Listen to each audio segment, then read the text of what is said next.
Jokes channel کے معزز ناظرین کرام، آج ہم الزرزور کے بارے میں معلومات حاصل کریں گے۔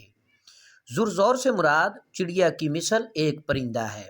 اس پرندے کو الزرزور کہنے کی وجہ یہ ہے کہ اس کی آواز میں ایک قسم کی زرزیت ہوتی ہے۔ جاہز نے کہا کہ ہر وہ پرندہ جس کے بازو چھوٹے ہوں، جیسے کہ زرازیر اور گوریا وغیرہ، جب اس کی ٹانگیں کاٹ دی جائیں تو وہ اڑنے پر قدرت نہیں رکھتا ہے، جیسے انسان کا پاؤں کاٹ دیا جائے تو وہ دوڑنے پر قدرت نہیں رکھتا۔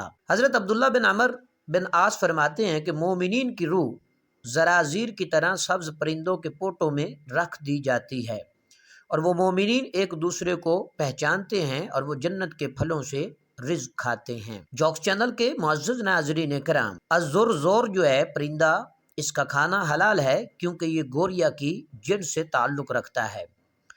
زرزور کا گوشت قوت باہ میں اضافہ کرتا ہے۔ اگر اس پرندے کا خون کسی پھوڑے پھنسی پر لگا دیا جائے تو بے حد مفید ہے۔ اگر اس پرندے کو جلا کر اس کی راکھ زخم وغیرہ پر لگا دی جائے تو زخم اللہ تعالیٰ کے حکم سے بہت جلد ٹھیک ہو جاتا ہے۔ زرزور کو خواب میں دیکھنا سفر کی پریشانی پر دلالت کرتا ہے، سفر خواہ بری ہو یا بحری ہو۔ بعض اوقات اس پرندے کو خواب میں دیکھنے کی تعبیر ایسے آدمی سے دی جاتی ہے جو بکثرت سفر کرنے والا ہو، جیسے کہ کھچر کرایہ پر لینے والے کا قیام کسی ایک جگہ نہیں ہوتا۔ بعض اوقات اس پرندے کو خواب میں دیکھنا نیک اور برے اعمال کے اجتماع کی علامت ہے، یا اس کی تعبیر ایسے شخص سے دی جاتی ہے جو نہ تو غنی ہو اور نہ ہی فقیر ہو، نہ شریف ہو اور نہ ہی رذیل ہو۔